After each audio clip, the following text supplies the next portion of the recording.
You will hear a telephone conversation between the organiser of a park run and a woman who wishes to take part in the run. First, you have some time to look at questions 1 to 6.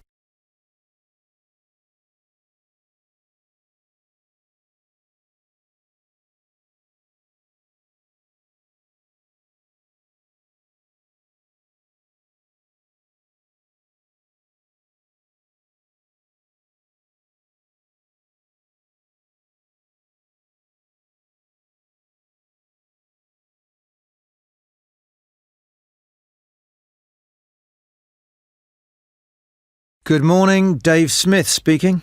Hi, could I speak to the organiser of the Preston Park Run? Yes, that's me. Great.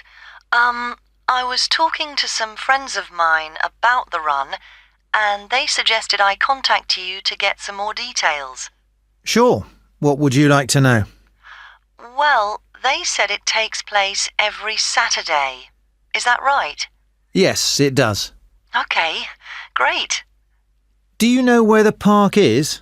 Oh, yes, I've been there before, but it's quite big and I'm not sure where to go. Well, there's a circular track that goes right around the park. The run starts at the cafe, goes past the tennis courts, then twice around the lake and finishes back where it started. Okay, and what time is the run?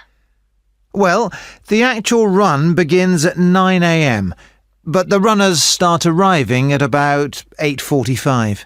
Okay, so I need to get up early Saturday morning then. And how long is the run? Well, it used to be 3 kilometres, but most people wanted to do a bit more than that, so we lengthened it to 5 kilometres. We now go round the lake twice, and that adds an extra 2 kilometres. Right. Not sure I've ever run that far, so I'd better start doing a bit of training. That's a good idea. But it's not a race, it's really just for fun. And the best thing would be to take it easy the first few times you do it, and then see if you can gradually improve your time. Is the run timed then? How do I know how well I've done? When you cross the finish line, you'll be given a barcode, and you take this to one of the run volunteers who will scan it. Then you can get your time online when you go home. Oh, I see. You collect all the results. Exactly. I see. That's great. So, how do I register? Well, there are several ways. I could take your details over the phone, but it's much easier if you do it using the website. Okay, good. I think that's probably all I need to know for now. Oh yes, does it cost anything to register, or do you collect money each week? Well, it doesn't cost anything to register, but we do charge for the run. In fact, we have just increased the charge to £1.50. It used to be £1, but because we were making a bit of a loss, we have had to increase it by 50p. Okay, thanks. I think I have enough information on taking part in the run. Before you hear the rest of the conversation, you will have some time to look at the questions 7 to 10.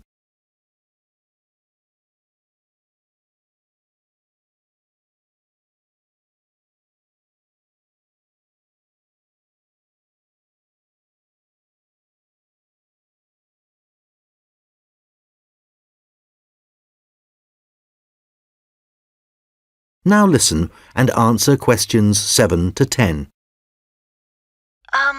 You mentioned volunteers. I have a friend who is interested in helping out. Can you give me some details so I can pass them on to her? Sure. Well, you need to ask your friend to contact Pete Morn. He manages all the volunteers. Okay. I didn't quite catch his surname. Was it Morn? M-O-R-N? No, just a bit more complicated. It's M-A-U-G-H-A-N.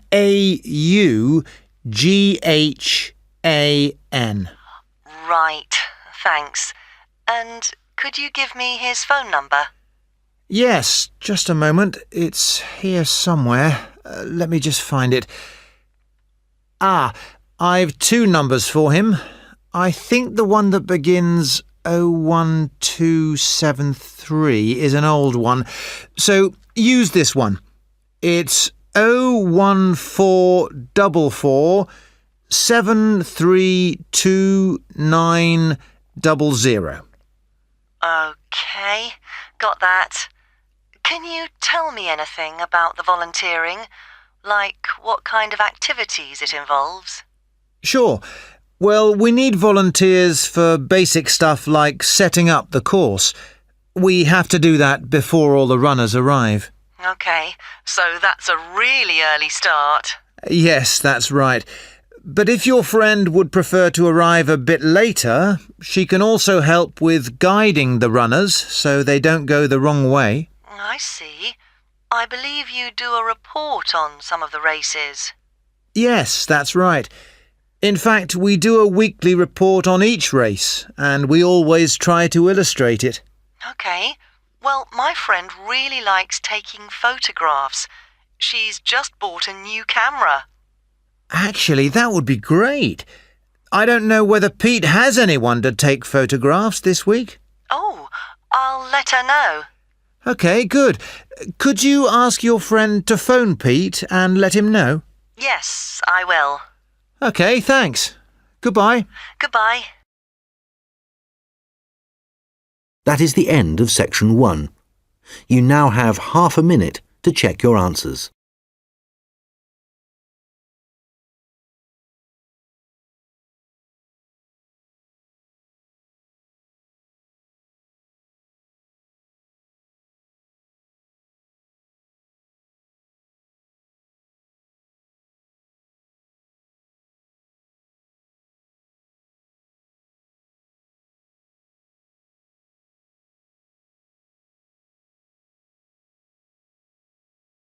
Now turn to section 2. Section 2. You will hear a guide talking to a group of visitors to a farm. First, you have some time to look at questions 11 to 14.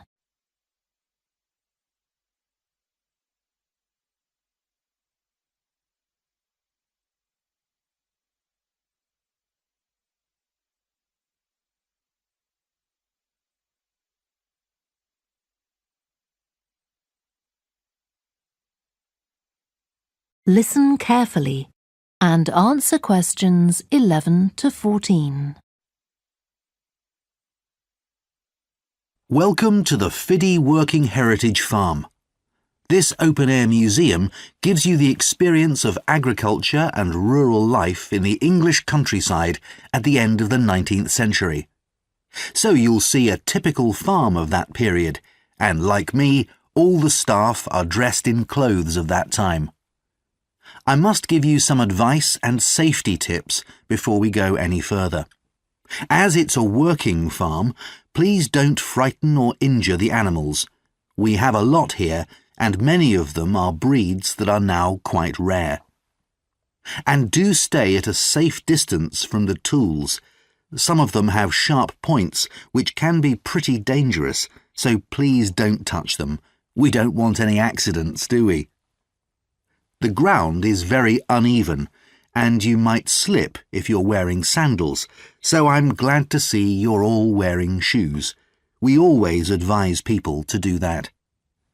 Now, children of all ages are very welcome here, and usually even very young children love the ducks and lambs, so do bring them along next time you come. I don't think any of you have brought dogs with you, but in case you have, I'm afraid they'll have to stay in the car park unless they're guide dogs.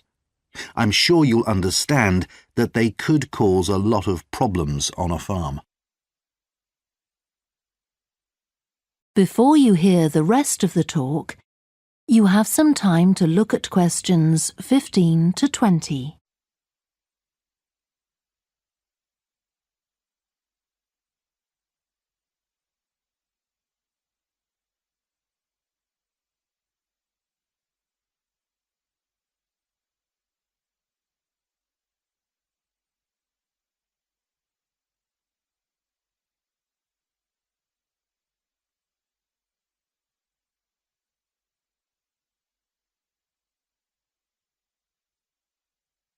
Now listen and answer questions 15 to 20. Now let me give you some idea of the layout of the farm. The building where you bought your tickets is the new barn immediately to your right. And we're now at the beginning of the main path to the farmland. And of course, the car park is on your left. The scarecrow you can see in the car park in the corner beside the main path is a traditional figure for keeping the birds away from crops. But our scarecrow is a permanent sculpture. It's taller than a human being, so you can see it from quite a distance. If you look ahead of you, you'll see a maze. It's opposite the new barn, beside the side path that branches off to the right, just over there. The maze is made out of hedges which are too tall for young children to see over them, but it's quite small, so you can't get lost in it. Now, can you see the bridge crossing the fish pool further up the main path? If you want to go to the cafe, go towards the bridge and turn right just before it. Walk along the side path and the cafe's on the first bend you come to. The building was originally the schoolhouse and it's well over 100 years old. As you may know, we run skills workshops here, where you can learn traditional crafts like woodwork and basket making. You can see examples of the work and talk to someone about the courses in the Black Barn. If you take the side path to the right, here, just by the new barn, you'll come to the Black Barn, just where the path first bends. Now, I mustn't forget to tell you about picnicking, as I can see some of you have brought your lunch with you. You can picnic in the field, though do clear up behind you, of course.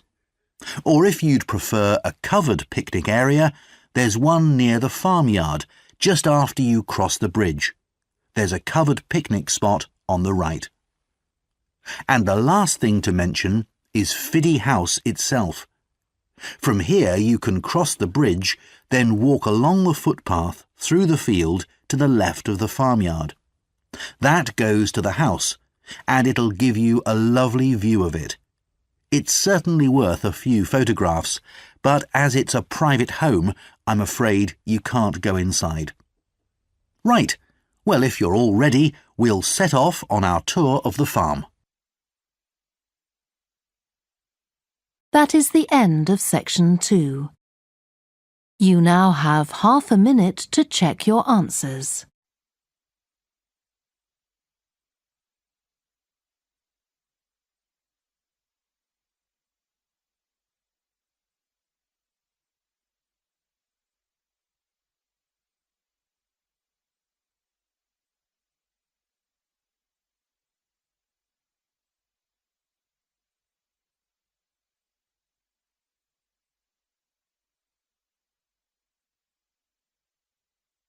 Section 3. You will hear a tutor and 2 students discussing international student mobility. First, you have some time to look at questions 21 to 26.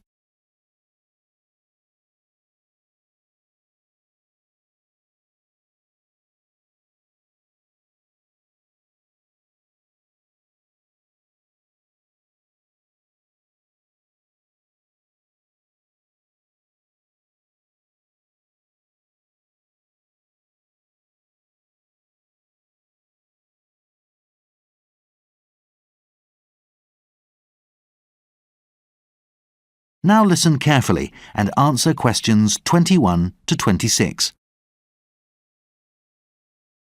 Hi, Nils. Hi, Eva. Come in and sit down. You wanted to talk about your research paper, is that right? Yes, we've drawn up an outline for the introduction and done some preliminary interviews. And how did that go? We've come across some interesting findings. Okay, well, let's go through what you've done so far.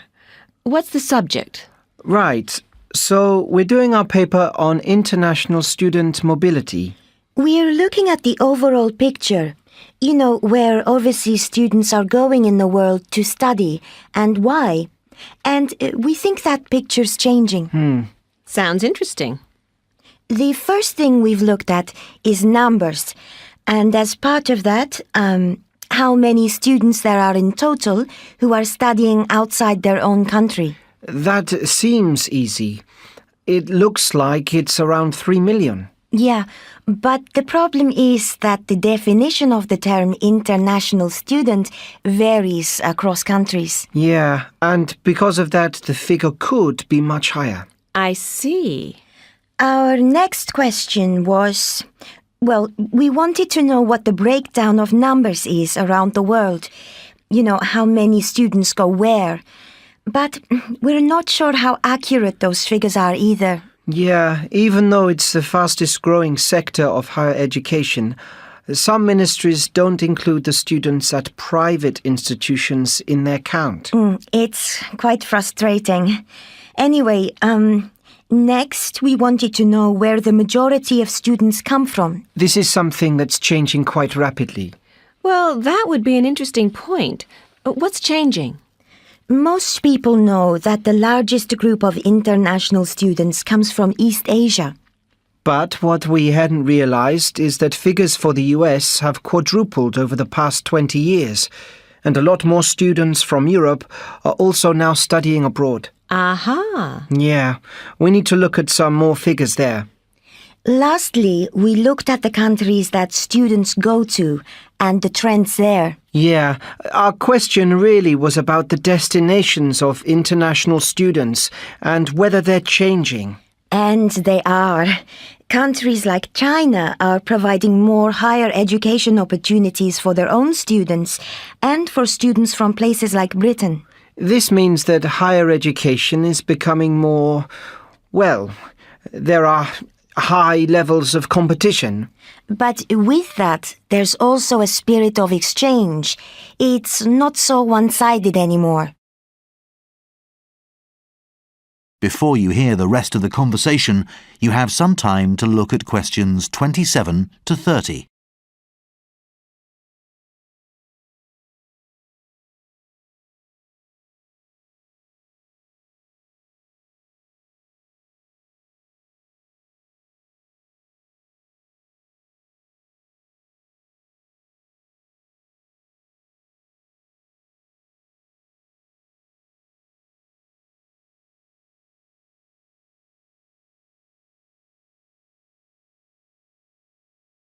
Now listen and answer questions 27 to 30. So, you said you'd done some preliminary interviews. Yes, we thought we'd start by talking to some of the international students in our city. Just to help us design the web interviews we plan to do. Okay. We wanted to find out if there are common factors that students consider to be important when they choose an overseas course. Obviously, these will vary across the international student population, but we thought some, like cost, might be significant. Surprisingly, a lot of students said they left finances to their parents, but they did want to know that their university was a good one. They said they decided about this by talking to friends at home, not by looking at how many degrees or publications the staff had. That's right. But they were interested in the degrees they were taking and whether when they finished their course they'd get a good job. Okay. What else did you ask them about? What sort of incentives they think source countries should offer students to encourage them to return home after they've graduated? A very interesting question. What did you find? Well, many said that if they chose to get another qualification, they'd stay or move to a third country to do this. Yeah, so there doesn't seem to be much point in offering scholarships to get them to return home to study. What about grants for research? Post-graduation. That was much more popular, especially if the system let them compete individually for these. And many students were keen to go home and get a job if they could be sure they'd have a good income and lifestyle. For example, they felt that the government should perhaps offer tax exemptions so that they could afford to live in a nice area. Some countries have created special work zones for incoming graduates, particularly in the science field. Yeah, and some of these include apartment blocks as well. But as many of the students we talked to were art students, this didn't seem to appeal to them. Okay, well, I think that's a pretty good start. Let's just... That is the end of section 3. You now have half a minute to check your answers.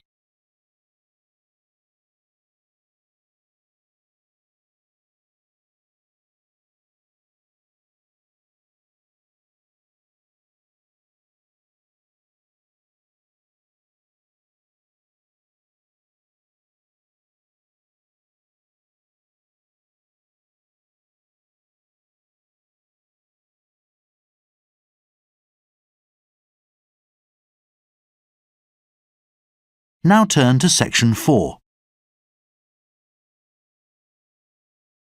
Section 4. You will hear part of a lecture about an experimental design for a house. First, you have some time to look at questions 31 to 40.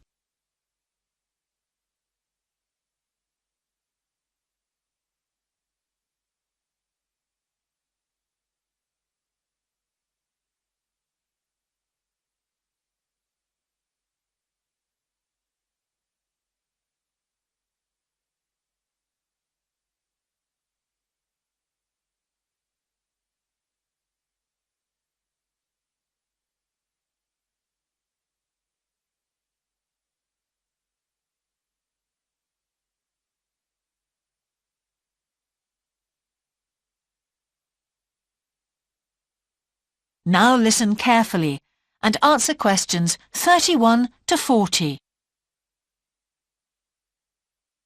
Good morning. In the last few lectures, I've been talking about the history of domestic building construction. But today, I want to begin looking at some contemporary experimental designs for housing. So, I'm going to start with a house which is constructed more or less under the ground. And one of the interesting things about this project is that the owners, both professionals but not architects, wanted to be closely involved, so they decided to manage the project themselves. Their chief aim was to create somewhere that was as environmentally friendly as possible. But at the same time, they wanted to live somewhere peaceful. They'd both grown up in a rural area and disliked urban life. So the first thing they did was to look for a site, and they found a disused stone quarry in a beautiful area. The price was relatively low, and they liked the idea of recycling the land, as it were. As it was, the quarry was an ugly blot on the landscape, and it wasn't productive any longer either. They consulted various architects and looked at a number of designs before finally deciding on one. As I've said, it was a design for a sort of underground house, and it was built into the earth itself, with 2 stories. The north, east, and west sides were set in the earth, and only the sloping south-facing side was exposed to the light. That was made of a double layer of very strong glass. There were also photovoltaic tiles fixed to the top and bottom of this sloping wall. These are tiles that are designed to store energy from the sun. And the walls had a layer of foam around them too to increase the insulation.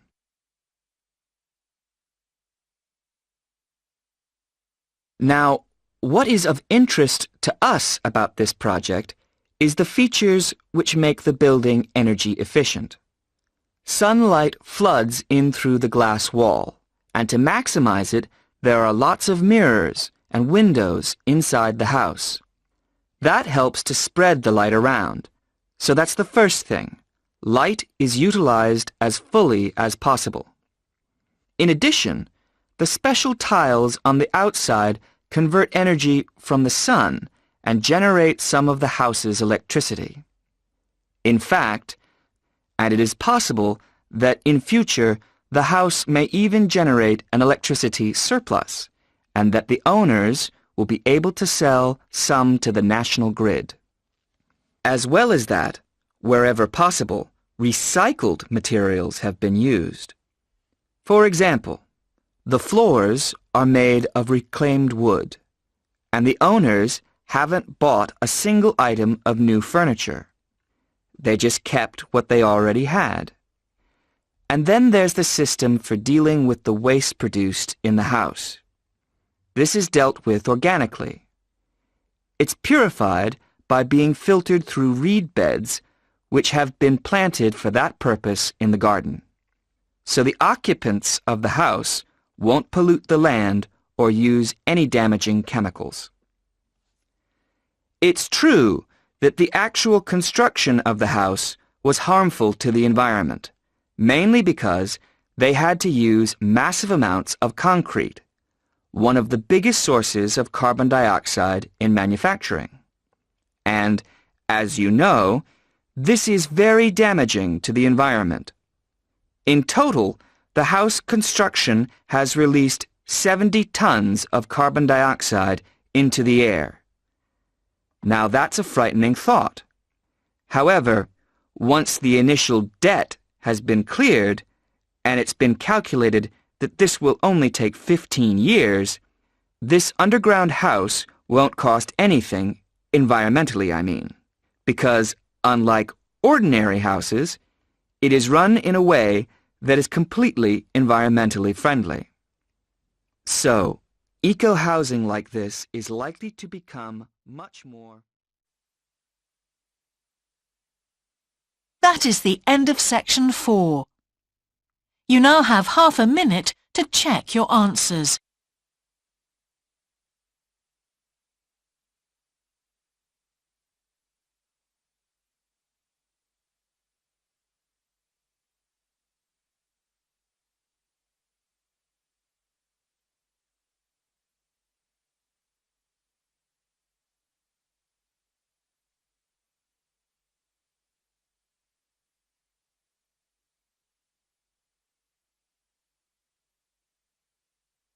That is the end of the listening test. In the IELTS test, you would now have 10 minutes to transfer your answers to the answer sheet.